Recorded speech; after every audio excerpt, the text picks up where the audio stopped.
नमस्कार दोस्तों, study journal में आप सभी का स्वागत है। हम पढ़ने वाले हैं करंट अफेयर्स जो सभी कॉम्पिटिटिव एग्जाम्स के लिए बहुत ही महत्वपूर्ण है, जैसे लेखपाल, यूपीपी, जूनियर असिस्टेंट आदि के लिए। तो क्लास को पूरा देखिएगा। आइए देखते हैं आज के 15 महत्वपूर्ण प्रश्नों को। आज है 18 मार्च। आज का पहला प्रश्न है, मुरादाबाद के किस कृषि विशेषज्ञ को बीज तैयार करने के लिए अपने खेत को प्रयोगशाला बनाने के लिए मरणोपरांत पद्मश्री से सम्मानित किया गया? ए रघुपत सिंह, बी महिपाल सिंह, सी चरण सिंह या फिर ऑप्शन डी विजयपाल। इसका सही जवाब है ऑप्शन ए रघुपत सिंह।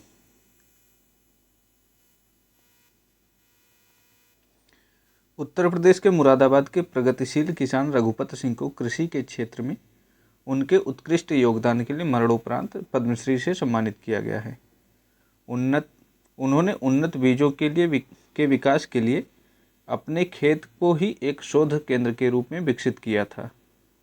पद्म पुरस्कारों की घोषणा हर वर्ष गणतंत्र दिवस की पूर्व संध्या पर की जाती है।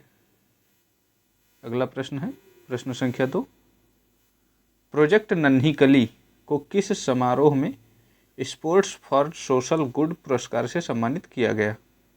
ए खेल रत्न समारोह, B sport star SS award 2026, C FICCI Khel Ratna या फिर ऑप्शन डी अर्जुन पुरस्कार समारोह।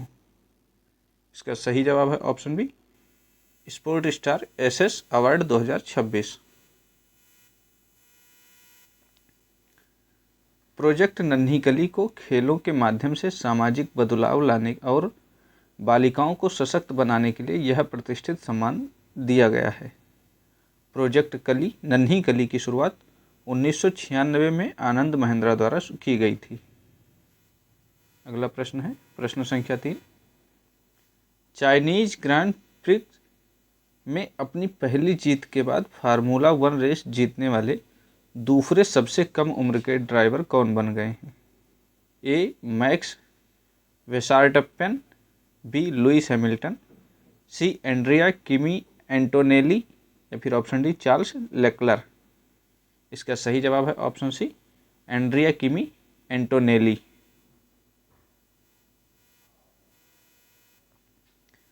मर्सिडीज के युवा ड्राइवर एंड्रिया किमी एंटोनेली ने चाइनीज ग्रांड प्रिक्स जीतकर इतिहास रचा है।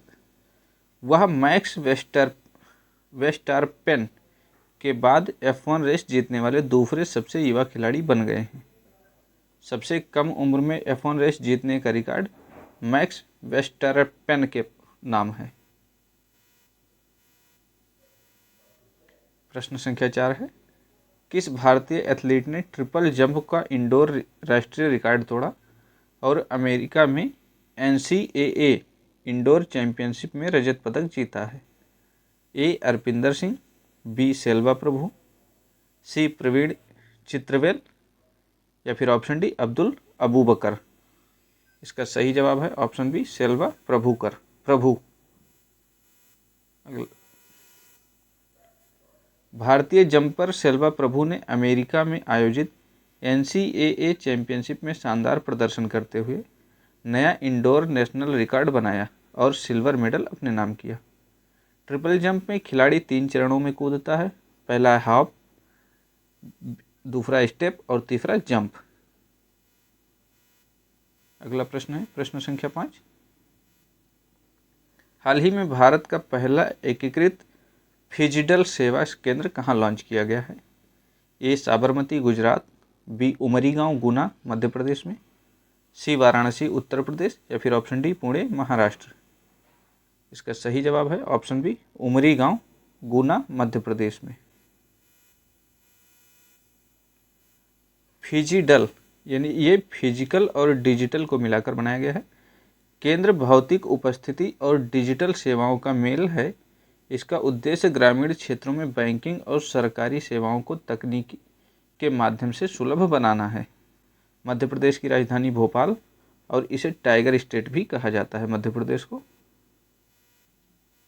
अगला प्रश्न है प्रश्न संख्या 6, किस राज्य के मुख्यमंत्री ने धार्मिक नेताओं, मुअज्जिन और पुरोहितों के मानदेय में 500 रुपये प्रतिमाह की वृद्धि की घोषणा की है? ए ओडिशा, बी पश्चिम बंगाल, सी बिहार या फिर ऑप्शन डी झारखंड। इसका सही जवाब है ऑप्शन बी पश्चिम बंगाल।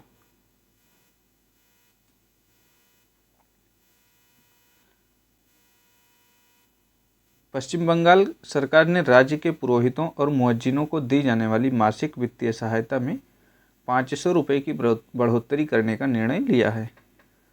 पश्चिम बंगाल के वर्तमान राज्यपाल हैं सीवी आनंद बोस। अगला प्रश्न है प्रश्न संख्या 7।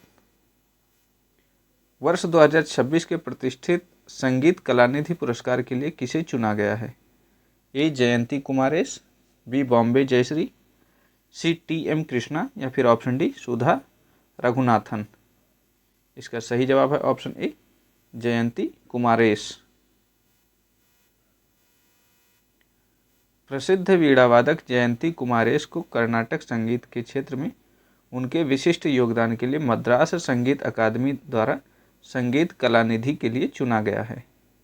संगीत कलानिधि को कर्नाटक संगीत का सर्वोच्च सम्मान माना जाता है।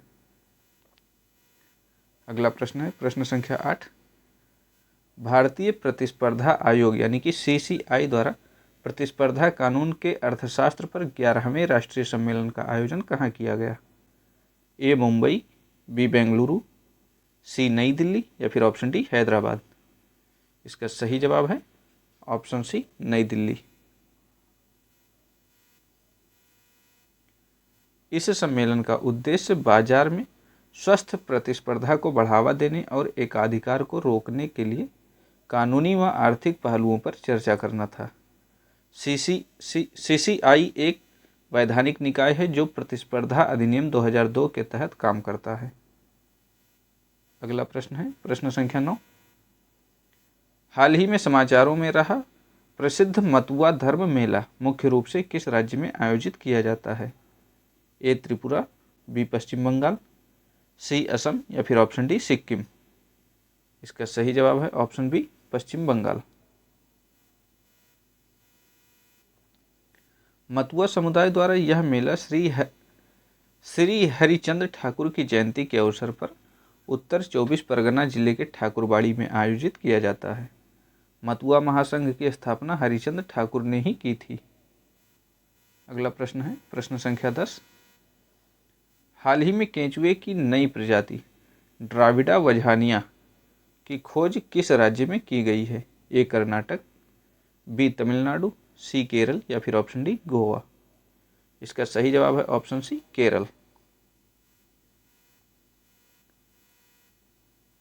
केरल के पश्चिमी घाट क्षेत्र में शोधकर्ताओं ने केंचुए की एक नई प्रजाति खोजी है जिसे स्थानीय नाम के आधार पर वजहानिया नाम दिया गया है। केंचुए को किसानों का मित्र कहा जाता है क्योंकि यह मिट्टी की उर्वरता को बढ़ाता है। अगला प्रश्न है प्रश्न संख्या 11। हाल ही में उद्घाटित 120 मेगावाट की लोअर कोपिली जलविद्युत परियोजना किस नदी पर स्थित है? ए ब्रह्मपुत्र नदी, बी कोपिली नदी, सी दिहांग नदी या फिर ऑप्शन डी लोहित नदी।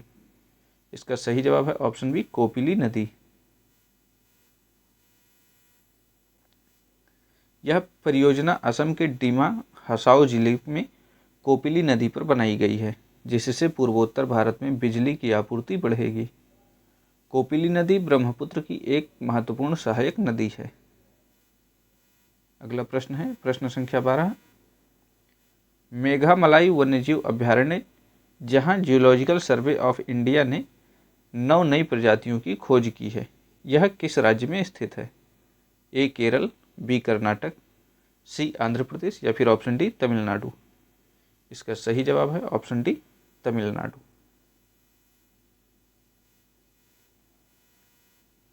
तमिलनाडु के थेनी जिले में स्थित यह अभ्यारण्य में भारतीय प्राणी सर्वेक्षण ने जैव विविधता सर्वेक्षण के दौरान नई प्रजातियों को चिन्हित किया है। मेघामलाई को हाईवे माउंटेन के नाम से भी जाना जाता है। अगला प्रश्न है प्रश्न संख्या 13। वर्ष 2025 के प्रतिष्ठित 60वें ज्ञानपीठ पुरस्कार के लिए किसे चुना गया है? ए गुलजार, बी आर वैरामुथु, सी जगतगुरु रामभद्राचार्य या फिर ऑप्शन डी दामोदर मौजो। इसका सही जवाब है ऑप्शन बी आर वैरामुथु।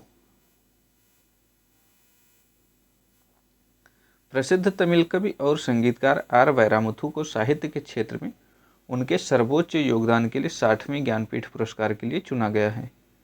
ज्ञानपीठ पुरस्कार भारत का सर्वोच्च साहित्य सम्मान है। इसकी शुरुआत 1961 में की गई थी और यह पहली बार दिया गया था 1965 में। अगला प्रश्न है प्रश्न संख्या 14। केंद्रीय दत्तक ग्रहण संसाधन प्राधिकरण CARA किस केंद्रीय मंत्रालय के तहत एक वैधानिक निकाय है?